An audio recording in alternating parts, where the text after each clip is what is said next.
Hello there, it's another day here on Razep Africa. A couple of days ago, we celebrated the Africa Day, and I am still basking in that celebration. Not just the Africa Day, we had the Children's Day celebration, and indeed the Eid for our Muslim brothers and sisters. I'm not alone in the studio today. I also have right here Aniete Unyime. Aniete, it's been celebration upon celebration, and I've just been eating so much ram and rice and African meals. It is good because, of course, you are having the celebrations around my time. Your birthday as well. Your course. birthday as well. Yes, my birthday, and on the 27th. Let me be very specific. Specific. So it's a Wednesday. If youth, a lot of people who ignored your birthday, I wonder how they are not good people. They're not good people. Yeah. And I Would like you still consider them friends? Well, I'd love to start with you. And Okay. I know that's where that was actually coming from. Yeah. I kind of truly perceived joy. I have forgiven everybody who did not remember to celebrate me. What does celebration mean to you, though? Just a call through and then prayers, and that's all. Right. The prayers must come. A call does not suffice. No, in the course of making the call, please pray. It is very important for me. It helps a lot. It calms me. It makes me feel better. Okay. So, to all our Muslim brothers who are also celebrating today, or who are celebrated, of course, they are still celebrating till today, we say congratulations and well done on your celebrations. Once again, have a very civil celebration as we enjoy the weekend that's approaching us. Absolutely. Well, welcome once again to Razep Africa. We, as always, begin with the African News Update. And today we begin with economic news, where a proposed mega refinery project backed by Nigerian industrialist Aliko Dangote is igniting regional competition in East Africa, with Kenya and Tanzania both positioning themselves to host what could become one of the continent's most transformative energy investment. The refinery, still in its planning phase, is being a game changer for a region that has imported refined fuel for so long. Despite significant crude oil reserve, if realized, the project could reshape fuel and gas and diesel and import dependency to strengthen industrial capacity of Africa, especially in the eastern part of Africa. Mr. Aliko Dangote says that is what to be expected, and we are looking forward to that right there. Dangote is making the entire Africa proud, I must say, with ensuring that Africa, that has these resources, that is so rich in crude, for instance, is able to process it for itself. I am happy that he didn't get so despondent that he decided to take this abroad, where he would even get government support, where infrastructures are easier, where labor too is easier. You know that you're getting a professional. If the professional fails, there are laws that back this person's work, but he braced it in spite of the challenges in Africa. He's doing it here, and now he's expanding to the eastern part of Africa. So that's very, very commendable right there. Well, from there, we move to something that sounds a little bit sad, but of course, survivors and families of victims of the fiery disaster have waited for justice. The boat carrying about 165 people sank between Libreville and Port Gentil off the coast of Gabon on the 8th to 9th of March in 2023, officially claiming the lives of about 34 people, and 7 persons, even till date, are still missing. Thursday, a Libreville court found the operating company, Royal Coast Marine, and 8 of the dependents guilty of the endangering lives of others. The individuals were sentenced to 38 months in prison, which covers time already spent in detention for those still in jail, and fined about 1.774 $1,000 each. And then the company was fined nearly $8,900. And in addition to endangering lives, the ship captain and another defendant were also convicted of voluntary manslaughter.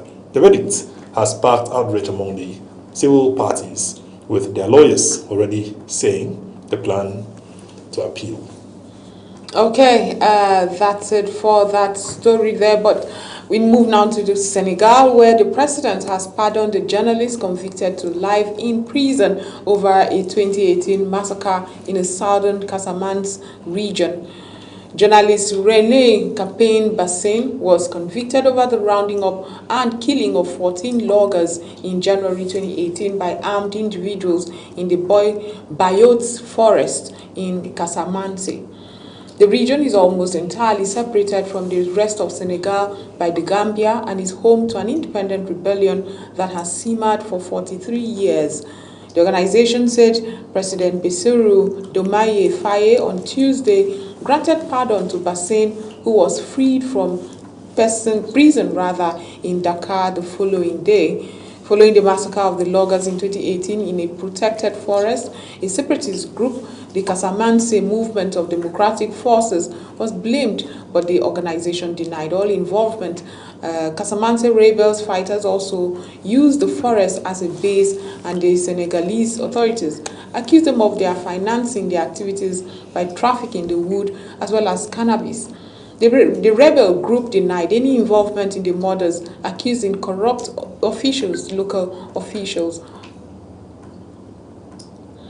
The South African Parliament would hold the first meeting of a special impeachment committee on Monday to examine allegations linked to the so-called Farmgate scandal involving President Cyril Ramaphosa. The meeting marks the next step in impeachment proceedings against Ramaphosa, which were revived this month by the Constitutional Court. The case has been a major source of embarrassment throughout the presidency. Now, Ramaphosa has denied any wrongdoing in the scandal, which centers on large amounts of cash that were stolen from his sofa at his game farm in 2020. The incident raised questions about the origin of the money and why it was hidden in furniture. Meanwhile, the president has also threatened to seek an urgent court order to suspend the impeachment proceedings if Parliament continues while his legal challenge is still underway. Well, let me now take us to Ethiopia, and in the capital, Addis Ababa. It is hard to tell an election will actually hold on Monday, and that will decide the next 5 years of Africa's second most populous nation. A few people were spotted wearing t-shirts with the symbol of the Prime Minister Abiy Ahmed Prosperity Party (PP), but there were no election posters anywhere. The party held its only major campaign rally in the capital on Tuesday, but with the absence of Abiy, who has ruled since 2018. Few doubt he will cruise back to power with a landslide victory for Prosperity Party, with no doubt why it is not wasting time and money on campaigning. Ethiopia's 130 million citizens are used to votes that look predetermined. Almost every election since the overthrow of the brutal dictators in 1991 had ended with one party winning 90 to 100% of seats in the parliament. It has come with allegations of fraud.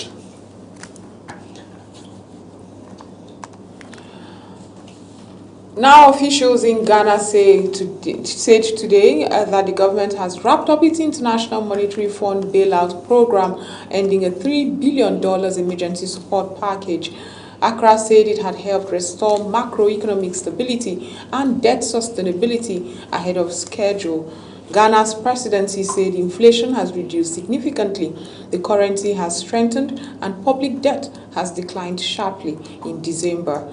President John Dramani Mahama announced that the country would gradually exit the IMF program, applauding the reforms undertaken since 2024 when he started his second term, but non-consecutive term in office. At the same time, he described the economy as being in a fragile state characterized by high inflation, significant youth unemployment, and a loss of investor confidence. The IMF says Ghana's program delivered substantial stabilization gains, including improved reserves, stronger fiscal performance, and progress in restructuring public debt. And finally now, we go to sports, where Ghana have included their midfielder Thomas Partey in their provisional 28-man squad for the next month World Cup qualifiers, despite the player facing criminal charges in the United Kingdom. The 32-year-old, who now plays for Villarreal CF, is due to stand trial next year after pleading not guilty to 7 counts of rape and 1 count of sexual assault. The allegations involve 4 women and relate to incidents said to have taken place between 2020 and 2022. Thomas Partey left Arsenal FC in 2025 after 5 seasons in North London. He was charged shortly after his contract expired and later joined Villarreal in Spain. The midfielder has remained a key figure for Ghana and the national team during their World Cup qualifying campaign, and has earned 58 international caps. Meanwhile, the forward Mohamed Kudus has been left out of the squad because of injury. And that's it for the African News Update. It's time for agriculture for today and tomorrow. We go for a short break. When we return, it will be agriculture for today and tomorrow, and then the story around Africa Day. We would get to discuss why are you happy about being African. Stay with us, we'll be right back. Welcome to Razep Africa, the heartbeat of the continent in one show. Here, we celebrate Africa not as a headline, but as a home full of ideas, courage, flavor, and future. This is where we talk about everything Africa. The politics that shape our nations, the innovations that shift our economies, the culture that colors our lives, the challenges we face with honesty, and the victories we are building one story at a time. On this show, no topic is swept aside. We are unfiltered and we are intentional. We bring you experts from across the continent and the world. Voices that know, voices that live the African experience, voices that are shaping the next chapter of our story. Let your spirit rise.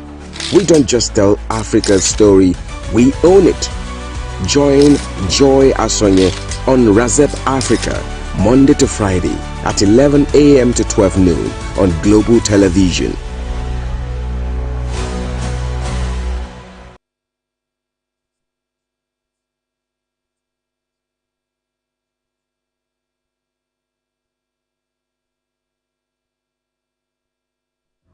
In the heart of our field lies the future of agriculture, sustainable, innovative, and powered by smart solutions. From the rich soil of Africa to high-tech farms around the globe, agriculture is evolving to meet the demands of tomorrow. At the intersection of tradition and technology, we discover smarter ways to grow more, waste less, and harvest greener. Together, we are cultivating a future where every harvest sustains the earth and its people. Join us 11:15 a.m. Mondays and Fridays on Global TV, channel 365 DSTV, StarTime channel 276, or YouTube livestream GSA Initiative. Agriculture for today and tomorrow, as we share groundbreaking ideas, empowering farmers, and celebrate greenhouse solutions. Together, let's grow the future.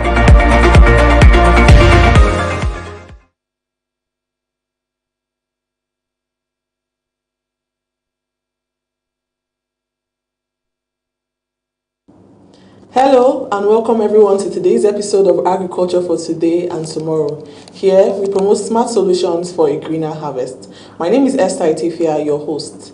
Remember, this is a media for the Agricultural Development Project of the GSA Initiative. That is the Growth for Sustainable Agriculture Initiative. an NGO committed to supporting African farmers through sustainable, innovative, and profitable agricultural practices. Now, today's topic sounds like a simple one, but is actually at the heart of Nigeria's food economy. And it is who really controls Nigeria's food system? The farmers, markets, or the middlemen? At a first glance, it's very easy to just say it is the farmers because we see them visibly produce everything.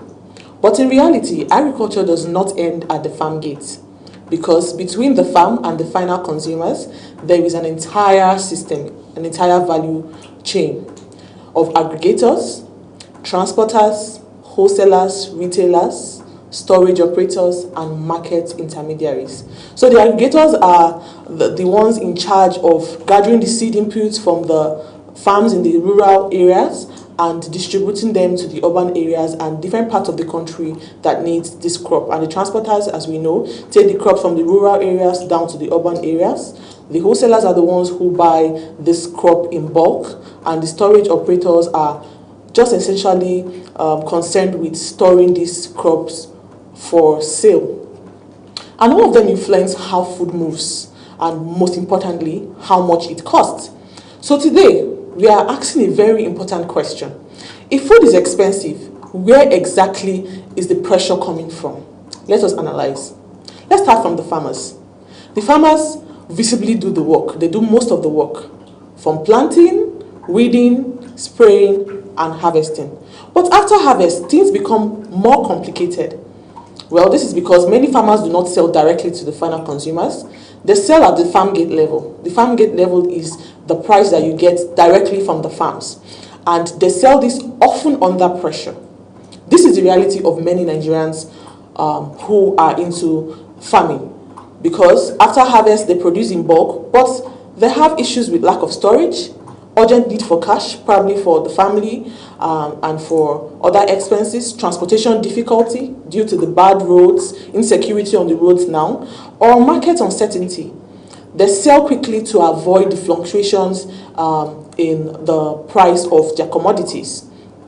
And sometimes they sell cheaply due to this pressure. Meanwhile, by the time the crop reaches the city, the market, the price has increased significantly. And when we hear the price, eventually there's a big disparity between the cost from the farm and at the market gates. So the question becomes, who really is benefiting from the gap? It's very easy for us to point fingers to the middlemen because apparently they are the ones who are the intermediary between the farmers and the markets. But let us first see the role they play. They move this produce from the farms. Like we said, they aggregate small farm outputs. They also take risks in transporting these crops from the farm to the urban areas and to different locations in Nigeria. They supply the urban markets. And the truth is that without them, food distribution would actually break down in many places. So what is the challenge? The challenge is imbalance. An imbalance where farmers earn too little, consumers pay too much, and the intermediaries capture too large a margin. So there is no proper structure on the regulatory bodies that would look at the pricing and determine the percentage of profit that should be made through this value chain down to the consumer's plate.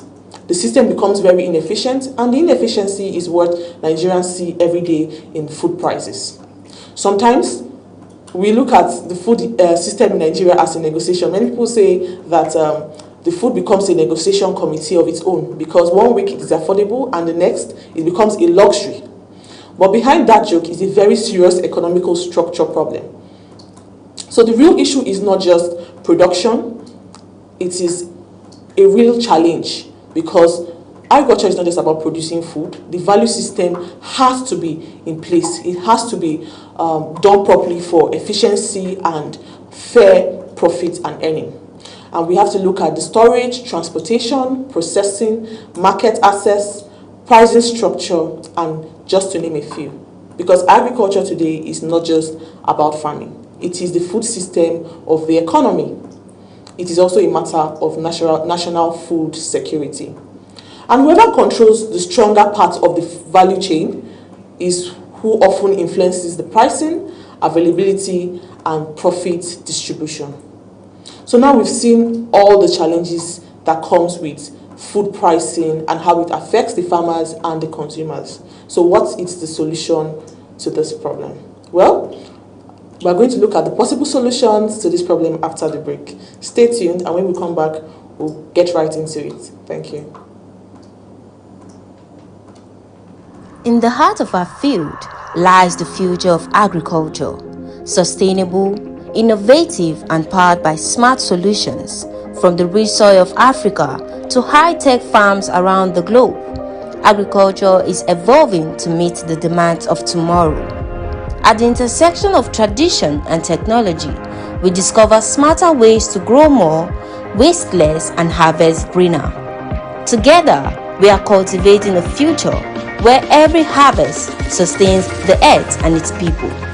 Join us 11:15 a.m. Mondays and Fridays on Global TV, Channel 365 DSTV, StarTime Channel 276, or YouTube Livestream GSA Initiative. Agriculture for today and tomorrow, as we share groundbreaking ideas, empowering farmers, and celebrate greenhouse solutions. Together, let's grow the future.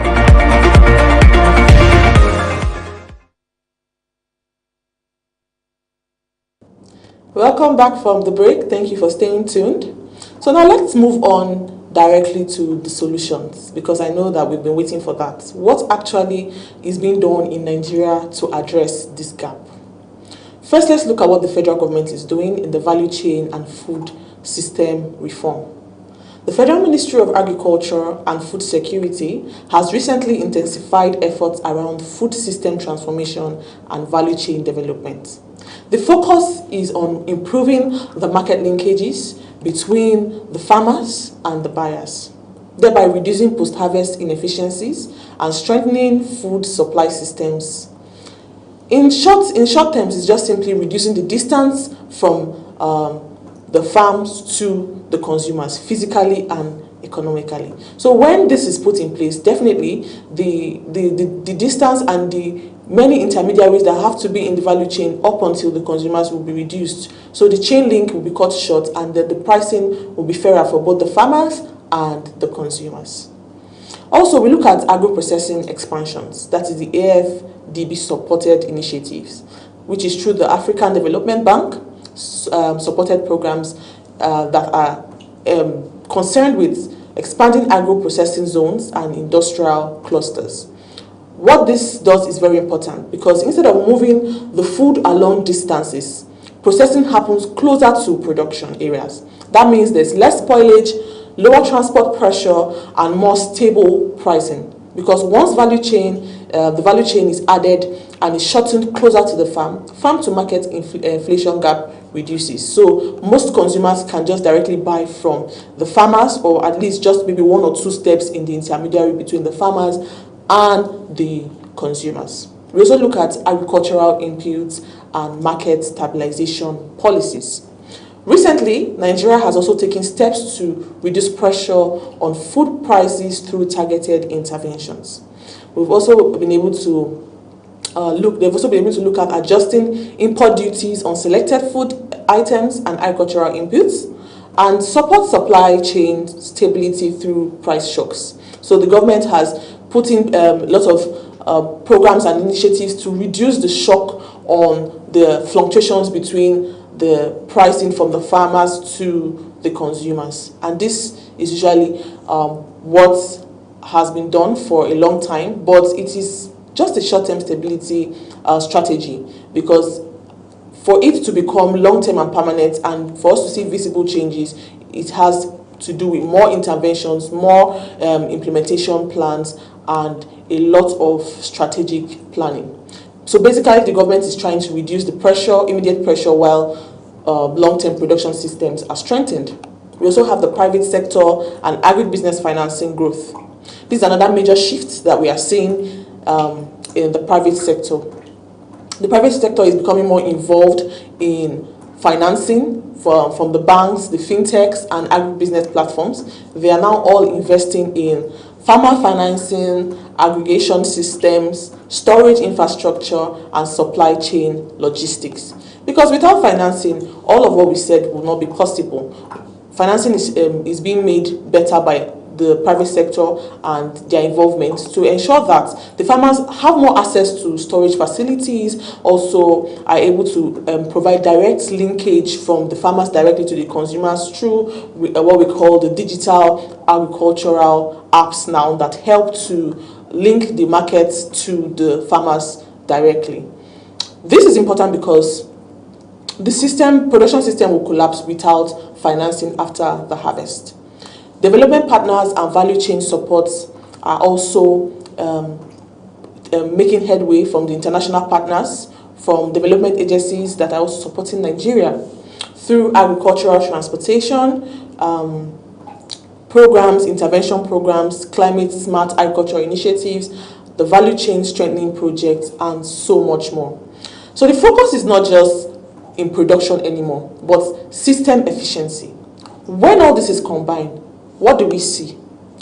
We see improvement, efficiency in the pricing. We do not have to wonder anymore who is inflating this price, who is involved in making the profit margin so minimal for the farmers and so high for the consumers, making food affordability a problem.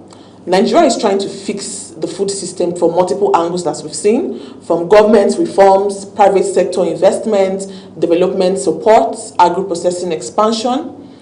But the real question still remains, are all these efforts already strong enough to significantly reduce food price gaps from farm to plate?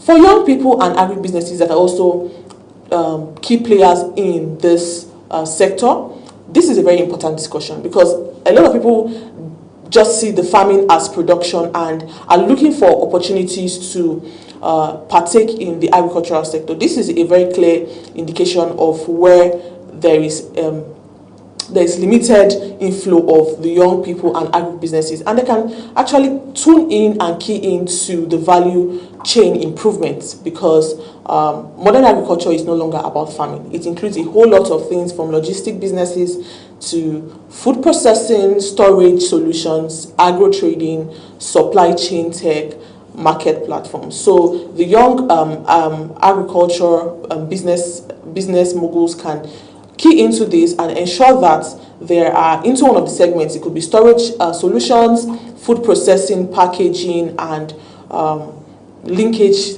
for market platforms between the farmers and consumers. And this is also a way to make profits in the agricultural sector.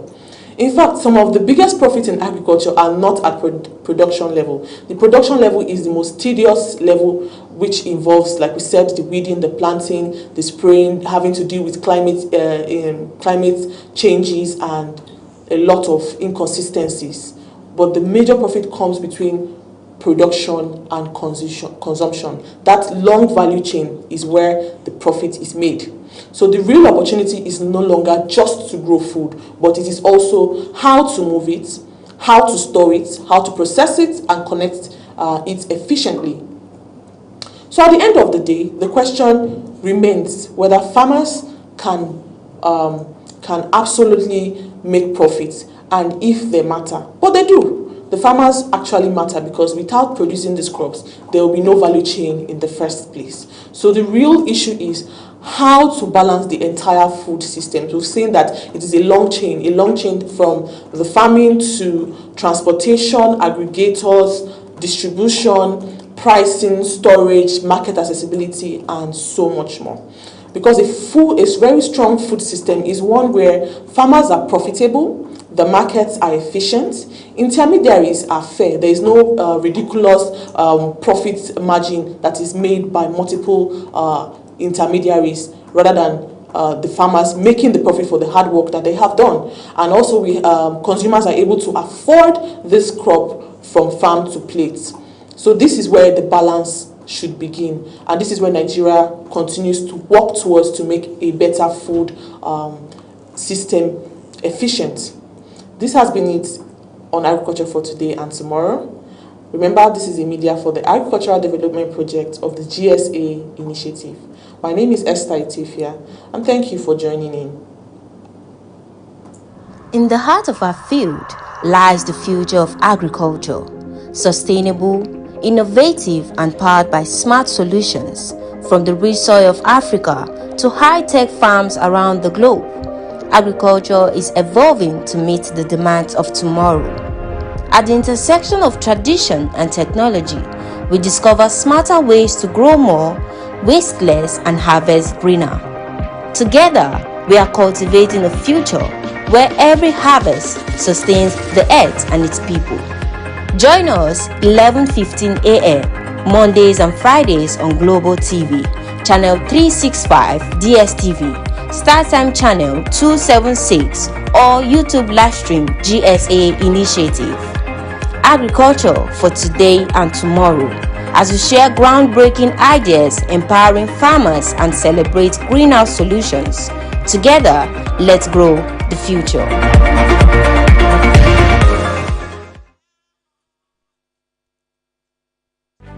Welcome to Razep Africa, the heartbeat of the continent in one show. Here, we celebrate Africa not as a headline, but as a home full of ideas, courage, flavor, and future. This is where we talk about everything Africa.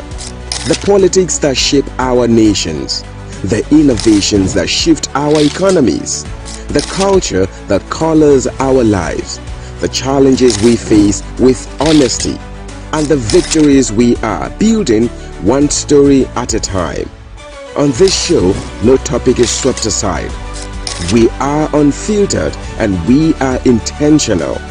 We bring you experts from across the continent and the world. Voices that know, voices that live the African experience, voices that are shaping the next chapter of our story. Let your spirit rise. We don't just tell Africa's story, we own it. Join Joy Asonye on Razep Africa, Monday to Friday at 11 a.m. to 12 noon on Global Television.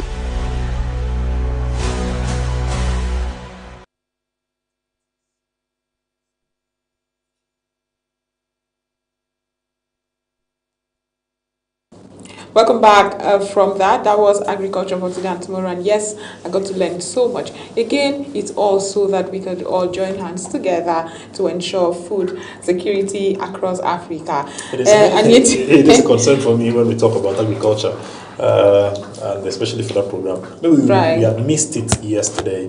We have to use today and tomorrow to make up for what we missed in time past. I tell you the truth, Joy, not wanting to discuss so much about agriculture today, but it is just a concern for me because things got harder in Nigeria a little bit, and it reminded people that we had, bare lands, we had arable lands to be able to cultivate and make so much food out of it. And I realized that people who retired had to go back to the farms. It's always been a culture of Africans that even when you are in active service, the Nigerian constitution may not allow you as maybe a civil servant to have other jobs, to have to take other jobs, but it allows you to farm. Yeah, so course. I remember my father being in the academics, had his lecturer, but he had his farm. And that is why I keep telling people, my hands are not tough for nothing. you know, no matter the slay queenness that I do, I remember my roots. I know how to plant cassava, yam, beans, name it. And I would always tell you that one thing was for sure in my household. There were not many things we bought from the market because we had a little poultry. And my father was such he's such an interesting man. I apologize, I'm beginning to sound like he's past. But my father is such an interesting man that growing up, apart from the poultry that we had, I grew up having rabbits, I grew up having... So we fed ourselves. We fed very, very rarely do we go to the market to buy. You see rice? My father had an entire rice farm.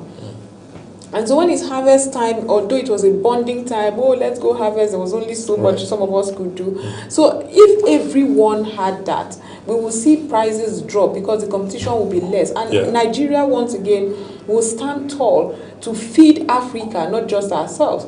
Today, We have homes. If you get to my home right now, you will see a fish pond. You will see almost giving my children the same experience that I got. Because in my backyard, you will see vegetables all planted. I mean, what would a Calabar girl do, you know? But I wish everybody had that. I go to the back of my home, I get my okra, my vegetable, and voila, off I go. And then I just pick a fish from my pond.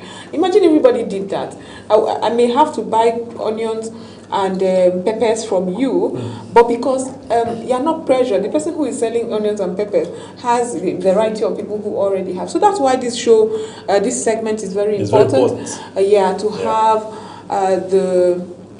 ignite within, especially young people, the need to concentrate on agriculture and not just. I think I also love the last aspect of your concern, the young people. We are in an era where the young people do not really think that it is something they love to engage in.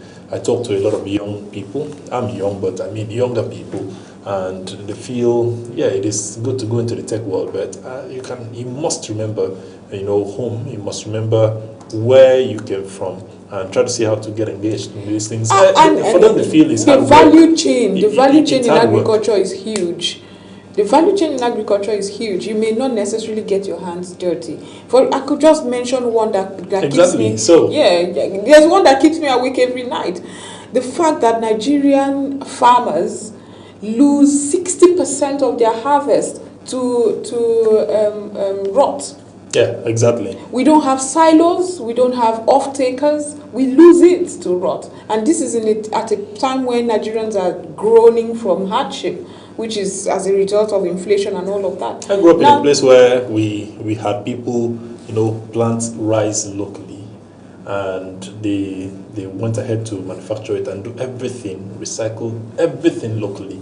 And if you have a test of that rice, you will see the difference. Yes, you will see the difference. In fact, someone told me sometime that that rice is more healthy. Absolutely. Than the one we get to buy. So I think it is. And it goes for a lot of, because again, our parents planted with organic fertilizers. Yeah, right. So the richness is there. There's so much to in agriculture. I tasted mangoes, or not mangoes now. Was it? I tasted corn. Corn. It's corn. I'm trying to say. I tasted corn in one part of the world, and I'm like, take me back to my country. Right. Take me back. It was bland. The only other corn I could take was the sweet corn, which was now too sweet. It was like just glazed in sugar or something. But we digress too far, Anyete. Let's get back to the African Day. We're talking about food. We're talking about food, and food is something we cannot exhaust, obviously. Africa Day is, of course, a reminder of our liberation dream. Once a bold vision to free African nations from colonial rule. Today it takes new shape. Today we are discussing economic independence, we are discussing regional cooperation and the fight for justice, of course. As we also celebrate this, the Africa Day was celebrated on the 25th of May. It's a day that we celebrate Africa, and we can't ignore the hurdles, of course, that Africa faces, from rising debt in many countries, fragile health systems, and political tensions. Unfortunately, we are including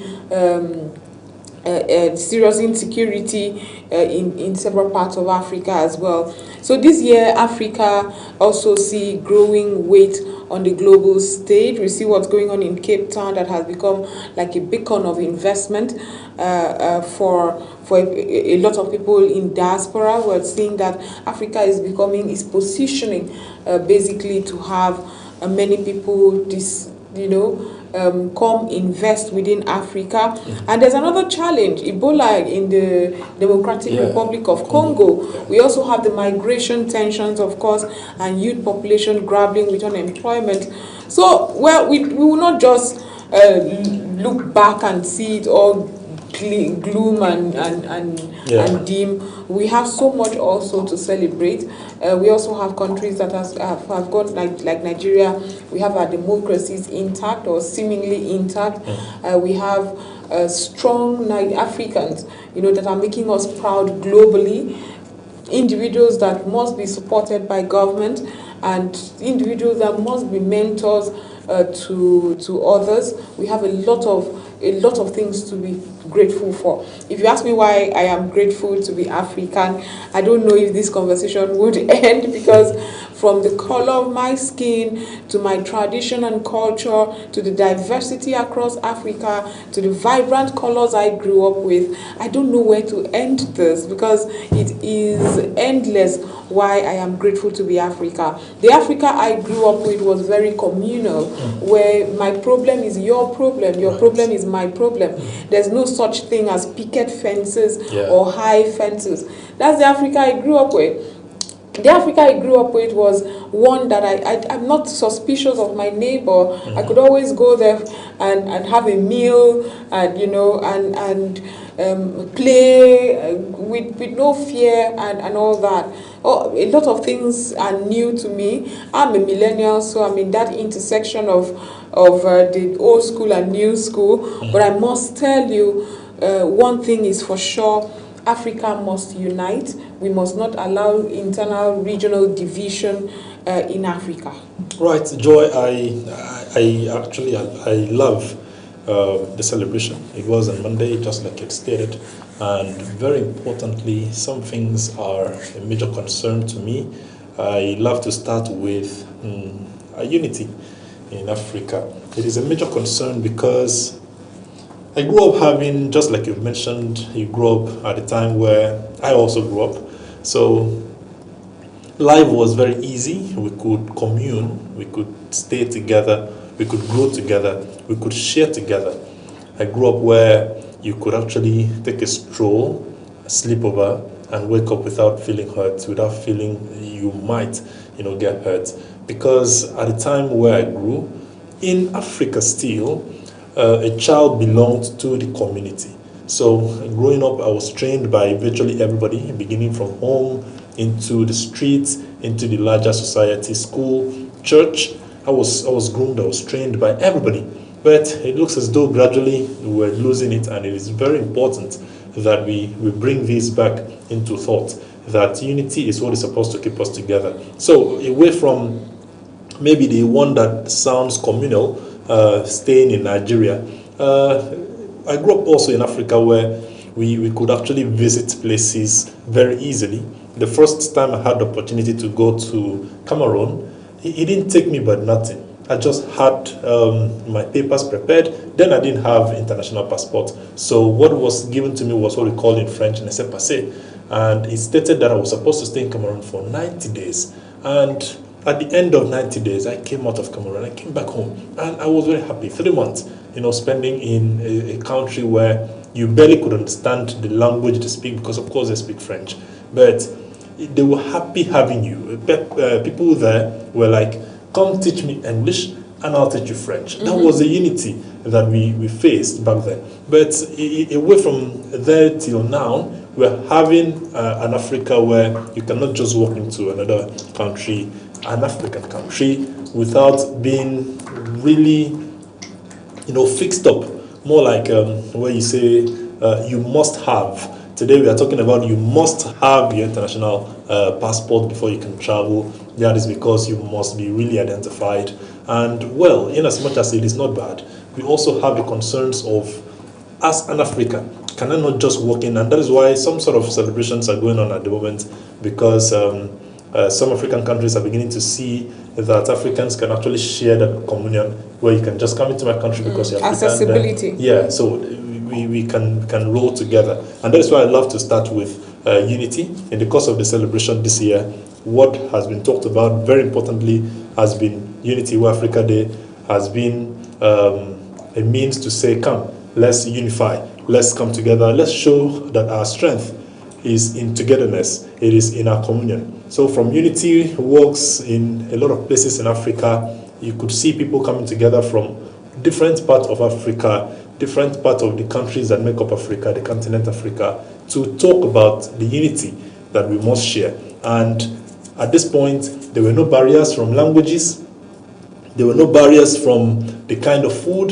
there were no barriers from the struggles of if you should work in my country or not, as we're seeing today in South Africa. And that is why maybe again this is going to be a gospel to the South Africans to know that if Nigerians, if other African countries, people from other African countries, citizens, come into your country, they are not coming to take over from you, but they are coming to also help to build your economy and help your country to better. And so you notice how the conversation, especially when we talk about this xenophobia, the conversation went from they are criminals to they are taking our jobs, and it gives you an idea to what's pushing them. And you realize that it's nothing. There's really no structured reason pushing them apart from just the dislike for fellow Africans. I found it very interesting that they did not care about the undocumented white would I call them immigrants in the country. If anything, I kept telling you about a meeting that these liberation people from South Africa had that wanted to liberate South Africa from the black immigrants. They had a meeting with citizens of other countries. The meeting was not, you are taking our jobs. The meeting was, do not employ immigrants that are here. Employ only South Africans. And I'm like, did you ask these individuals what's keeping them in the country? Because I also saw a very disturbing interview that was had for a Nigerian who had naturalized. He had his papers with the homeland, the South African homeland, and he had a business. He had a car wash, and he was told to leave, irrespective of what he had invested in that. So it is important, once again, to amplify the need and ensure that we understand why we should be one, why Africa must indeed be united. Imagine a strong Africa where a Dangote has chose eastern part of Africa to build a refinery. That refinery is not for Nigeria. They are not going to import Nigerians or export Nigerians into those countries. In as much as we are not also saying that Nigerians will not have the opportunity to work there. But it's going to be open for all. It's going to be open for all, and this is absolute good news for Africa. For Africa as a whole. So there were placards and demonstration, and I saw one that got to me. It said, "No African should feel like a foreigner in Africa." That got to me, and I'm a very patriotic African. I love my continent. Joy, when you talk about love, I don't know, but you want us to put it on a scale to see among two of us who loves Africa most? Maybe we should. I would so win. I would absolutely. I don't know what makes you think you will win, but I am one person who is in love with Africa so much. I get to encounter Africans in other countries that are outside this continent, and once you tell me you are an African, it gives me that relax, and I come to you and I want us to really put things together to see how to achieve, especially when we see ourselves outside our continent. So the love for me, it builds more unity. It gets to see how to bring us together, and that is a major concern for me, and that is why I decided to start talking this morning about unity. Maybe from there, I'd now love to graduate to talking about the challenges that are confronting us, and maybe there are possible solutions to solve them. Can we solve them? Can we solve them regionally? Do we do enough with the African Union? The Organization of African Union was at the time, but have we done enough with the African Union to solve these challenges head on, to realize that, do we respect the African Union integration efforts? Do other African countries realize this need to be patriotic to our continent? So there are several questions. But for those who are wondering, every year, 25th of May marks the founding of the Organization of African Unity in Addis Ababa. That happened in 1963, and 32 independent African nations came together with a shared vision of ending colonialism, promoting unity, and accelerating development across the continent. That's background to the May 25th celebration of Africa Day. Over the years, Africa Day has evolved from not just celebrating political liberation, reflecting broader issues such as economic independence, regional integration, youth empowerment and development, gender equalities, technology, climate action, sustainable development, and all of that. But today it serves as both a celebration for Africa's achievement and a reminder of the work still yet to be done. That right there is actually the motive behind the Razep Africa, celebrating the achievement of what has been done and the work still ahead. So it resonates with Razep Africa, and that's the beginning of this initiative, this project called Razep Africa. And Joy, I think I want to still stay just a little bit before we take a step out of here, as it has to do with the challenges. And over the years, I've always had it in mind and thought that our major challenge in Africa that has probably kept us where we are today, not allowing us to grow at the speed we're supposed to, is our leadership. And I pray that sometime we'll be able to have good leaders that will redefine, will help us to rethink, will help us to refix Africa. Once we can have such, maybe we can have a better Africa. I'll argue with you there, because our leaders are chosen but from amongst us. And my father always says that if we all clean the front of our homes, the whole country will be clean. Our leaders, you would never see, no matter how corrupt a leader, lead saints. Never in the history of any country. The leader corrupt is because the country reflects corruption. Okay, so what I'm saying is the responsibility is in all of us. I mean, I saw a very, very insightful picture that was posted some time ago. It showed a citizen tossing out a piece of plastic off his vehicle, and that plastic rolled into the gutters, clogged up the gutters, and then there was flood. Now, and the whole country is talking about how bad the leadership is. But you clogged up that channel, that water pathway.